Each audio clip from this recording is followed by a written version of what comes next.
Hi everybody, I'm Geldert. Today I'll be giving a demo of the MagicAcoustics app.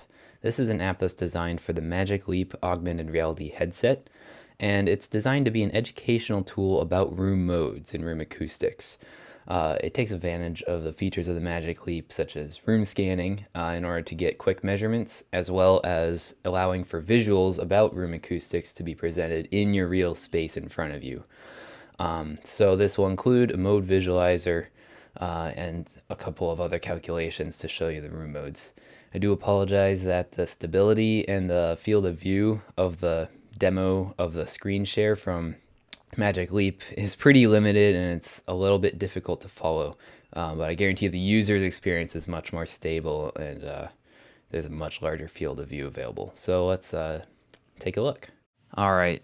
So upon launching the app, you'll first get some help that will be displayed on the controller about how to continue. This is the way that the user interface always works, such that you can view and stop viewing whatever help you need without blocking any of your field of view at any time. So we can click to continue. And the first step of the app is to scan the room.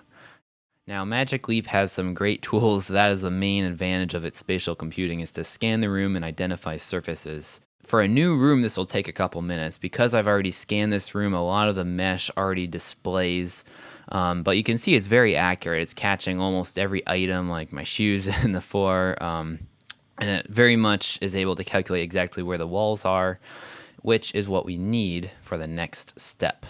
So we will catch each of these length, width, and height dimensions by ray casting out of our controller, and then it will find the normal direction along that wall surface.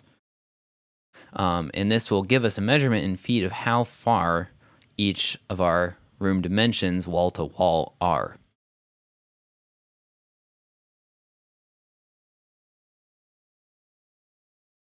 Now, we can also remeasure, of course, in case we're not sure if it's correct there or if we, just mess up. So again, looking at the user interface, you have the option to remeasure or restart your app at any time, of course.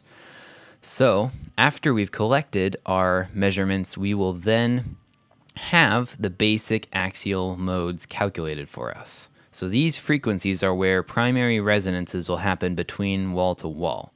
Now, oblique and tangential modes are also calculated, however, they're not as strong, so they're not the first thing to be displayed. Room dimensions are also visible, so you can see the surface area, volume, and mean free path, which shows you some basic information about the shape and size of your room. A variety of other information is displayed for the user to help them learn more about acoustics and just get familiar with what these modes are that they are learning about. So the effects and also a few methods of treating modes, either architecturally, acoustically, are displayed. So finally, there's also an information slide about the credits, and I would appreciate shouting out to the Magic Leap Lab here for letting me borrow a device, as well as my advisor, Chris Bennett. So another display that we have available is the mode magnitude plot. Now this magnitude plot is showing the modes that are present, in what frequency they are, and an estimated magnitude for them. So axial modes will always be the strongest modes in any room. Tangential will be less strong and oblique will be weaker still.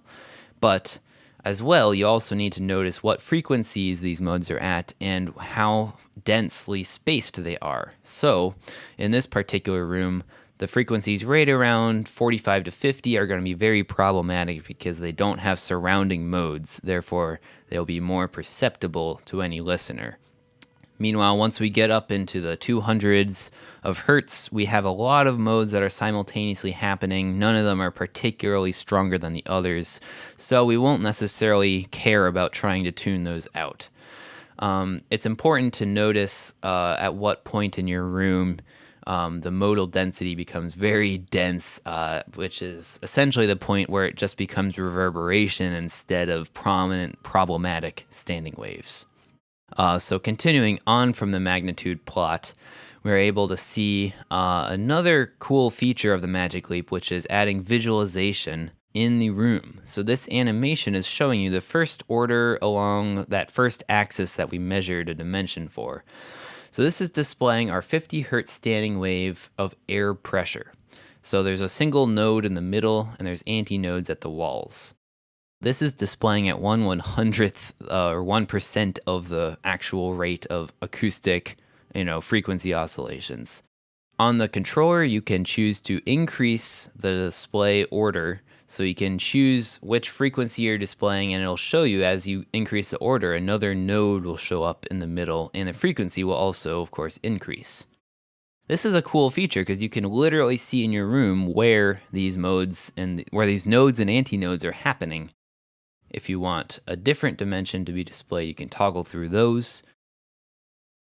You can also choose to switch to velocity.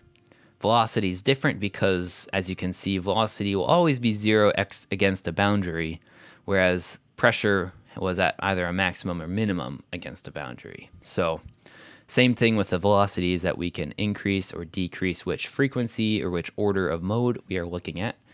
And we can also still see that lovely visual of where each node and antinode is. And here we are displaying the height dimension, so we can see which frequency we're viewing. It should be known again that there are, of course, non-axial modes, but those are much harder to visualize, and they are also less problematic for any user. So to wrap up, there's some good information about the plotting and visualization and treatment information.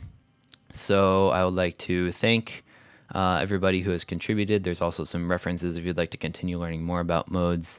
I will have some information on my GitHub and the source code on my GitHub if you're interested in working in Unity and building to Magic Leap. Thank you, everyone.